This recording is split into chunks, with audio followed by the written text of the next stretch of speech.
आपको क्या करना है, 0 से 50 के बीच की विषम संख्याओं का योग ज्ञात करना है। तो इस सवाल में हमने क्या लेना है, 0 लेना है और 50 लेना है, और इसके बीच में जितनी विषम संख्या है वो सारी विषम संख्याओं को लिखना है और उसके बाद उनका योग निकालना है। ठीक है ना। जरा क्वेश्चन एक बार ध्यान से देखना। कह रहा है कि 0 से 50 के बीच की, यानी 0 और 50 के बीच में विषम संख्याओं, सारी संख्याओं का नहीं कहा उसने, ये नहीं कि 1 2 3 4 5 6 7 8 9 ऐसे करके लिख दो। आप सारी संख्या नहीं लेनी है, केवल विषम संख्या लेनी है। तो सबसे पहले हम एक श्रेणी बनाएंगे जो जिनमें से विषम संख्या ली जाएंगी जो कि 0 और 50 के बीच में होती है। तो देखिए पहली संख्या क्या मिल गई आपको, 1।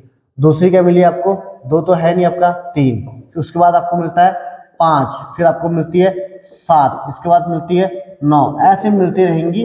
और जो लास्ट वाली जो विषम संख्या होगी 50 से बड़ी नहीं रहती है, 50 से छोटी जो विषम संख्या होगी आपकी 49।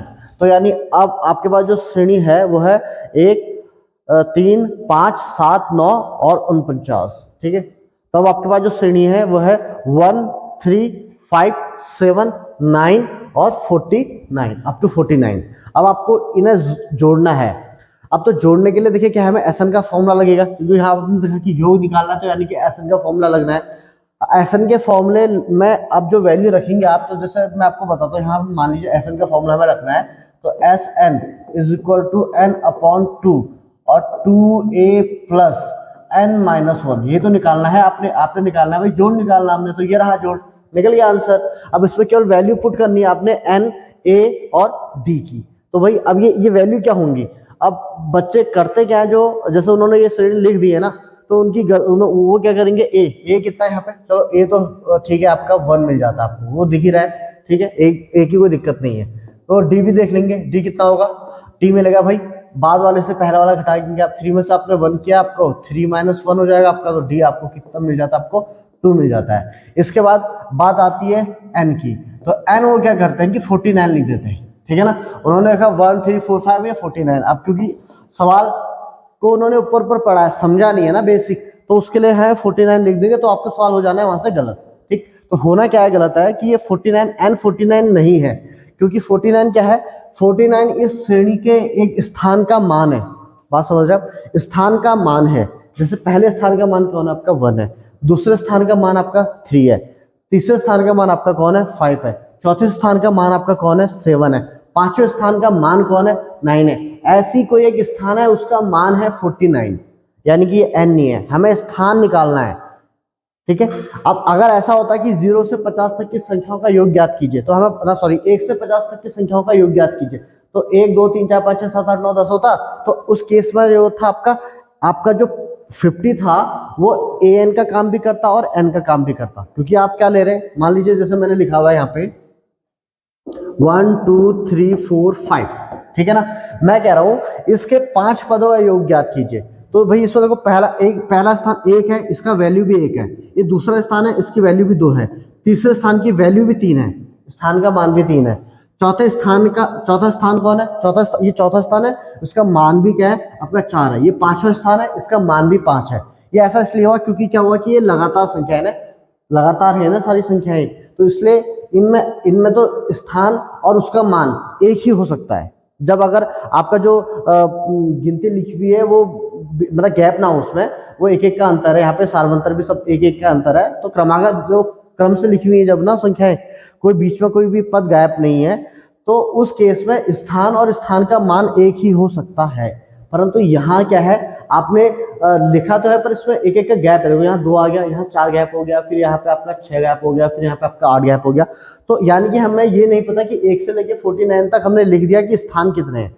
तो सबसे पहले हमें स्थान निकालना है कि 49 जो है ये इसके कौन से स्थान पे है।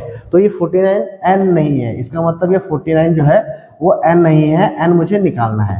तो आप ये 49 है क्या, और जब तक n नहीं आएगा तब तक ये सूत्र आप लगा सकते हैं, बिल्कुल नहीं लगा सकते ये सूत्र। अब ऐसा आप 49 पदों का सम निकाल ही नहीं, सॉरी 1 से लेके 49 तक आप जो लिखा हुआ है इस समांतर श्रेणी का आप सम निकाल ही नहीं सकते, क्योंकि आपको यही नहीं पता कि इसमें पद कितने हैं। ठीक है ना, तो पहले हम n कितने हैं, तो n या a चलो आपने लिख देंगे, d रख देंगे, n नहीं है तो ये अभी लग नहीं सकता। तो पहला हमारा काम है n निकालना। अब हम उसके लिए यहाँ आते हैं, हमने कहा भाई a निकल गया, d निकल गया, n हमें निकालना है। तो हमें दिया क्या है, अरे भाई आपको ये देखो, ये जो दिया हुआ है ना 49, ये nवें स्थान का मान है, यानी an की वैल्यू है, nवें स्थान का मान कौन है आपका 49। तो हम ये समझ रहे हैं इसमें हमें कि पहले हमें an का फॉर्मूला लगाना है, an का फॉर्मूला लगा के पहले n निकालेंगे, उसका उस n की वैल्यू यहाँ पुट करेंगे और आपका आंसर आ जाएगा, ठीक है ना। तो बस, तो हम यहाँ से an का फॉर्मूला लगाएंगे। an क्या होता है आपका, an is equal to a plus n minus 1 into d. तो an आपका 49 हो गया, a आपका 1 हो गया है, प्लस n आपको निकालना है, और d जो है आपका वो कितना हो गया, 2 हो गया, ठीक है। तो 49 ये 1 है, ये इस तरफ आएगा तो ये प्लस का उधर माइनस का हो गया, इधर आपका बचा n माइनस 1 मल्टीप्लाई 2, ठीक। तो अब आप क्या करेंगे, अब आप करेंगे कि 49 में से आपका 1 क्या हो गया, 48 is equal to n minus 1 multiply 2। तो 48 upon 2 is equal to n minus 1। तो ये कर गया 2 2 जा 4, 2 4 जा 8 is equal to n minus 1। ये 1 यहाँ आ गया, तो 24 plus 1 is equal to n, यानी कि 25 इज इक्वल टू n। तो n जो है वो आपको कितना मिल चुका है, 25। यानी कि 1 से लेके जब हम 49 तक विषम संख्या लिखेंगे तो टोटल आपकी 49 तो टोटल आपकी 25 विषम संख्या होती है। एक विषम संख्या, दो विषम संख्या, 3 4 5 6 7 8 9 10 11 और ये 25, इसका स्थान जो होगा 25 होगा। तो आपको n मिल गया, यानी कि हमने 25 स्थानों का योग निकालना है। तो आप यहाँ पर सिर्फ क्या करेंगे, n के बदले क्या रख देंगे, यहाँ पे 25 रख देंगे यहाँ पे आप, ठीक है ना।